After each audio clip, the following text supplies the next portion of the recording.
नमस्कार, मी आज तुम्हाला चटपटीत ब्लॅक चिकन दाखवणार आहे।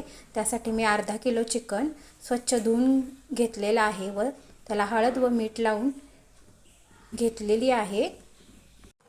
नमस्कार, आज मी तुम्हाला दाखवणार आहे चटपटीत ब्लॅक चिकन। त्यासाठी लागणारा मसाला दाखवते। त्यासाठी लागणारे 2 चमचे धने, 1 चमचा जिरे, अर्धा चमचे शहाजिरे, अर्धा चमचे खसखस व 1 चमचा तीळ, लवंगा, मिरे आणि 5-7 दालचिनीचे तुकडे व 2-3 तमालपत्रीची पाने। व चटपटीत ब्लॅक चिकनसाठी ग्रेव्ही सेट लागणारे साहित्य 3 कांदे, 3 मिरच्या, थोडीशी कोथिंबीर, 1 टोमॅटो, कढीपत्ता, आलं, लसूण आणि 1 ओल्या खोबऱ्याचा तुकडा। हे बघा, हा मसाला मी कढईत तेल टाकून भाजून घेतलेला आहे। मंद गॅसवर भाजायचा आहे म्हणजे मसाले करपणार नाहीत। भाजून हा मिक्सरमधून फिरवून घ्यायचा आहे। हे बघा, मी कांदा लालसर होईपर्यंत भाजून घेतलेला आहे। त्यानंतर टोमॅटो पण त्यात टाकून भाजून कढीपत्ता वगैरे घातलेला आहे।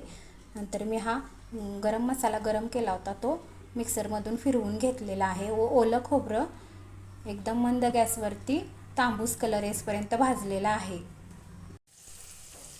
फोडणीसाठी मी कढीपत्ता टाकलेला आहे, मिरची टाकलेली आहे, आलं लसूण पेस्ट टाकलेली व यानंतर टोमॅटो, ओलं खोबरं आणि कांद्याची ग्रेव्ही टाकून घ्यावी।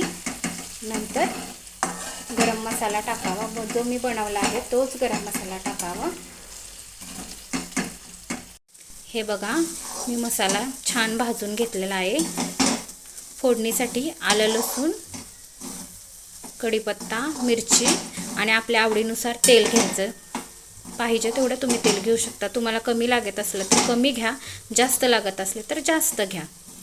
आणि तो मी बनवलेला सर्व मसाला घातलेला आहे यात। आणि यामध्ये आपण तिखट ॲड करू शकतो। हे असं कोणतंही तिखट तुम्ही वापरू शकता किंवा तिखट पूड घालू शकता किंवा आपण घरी बनवलेली चटणी सुद्धा घातली तरी चालेल।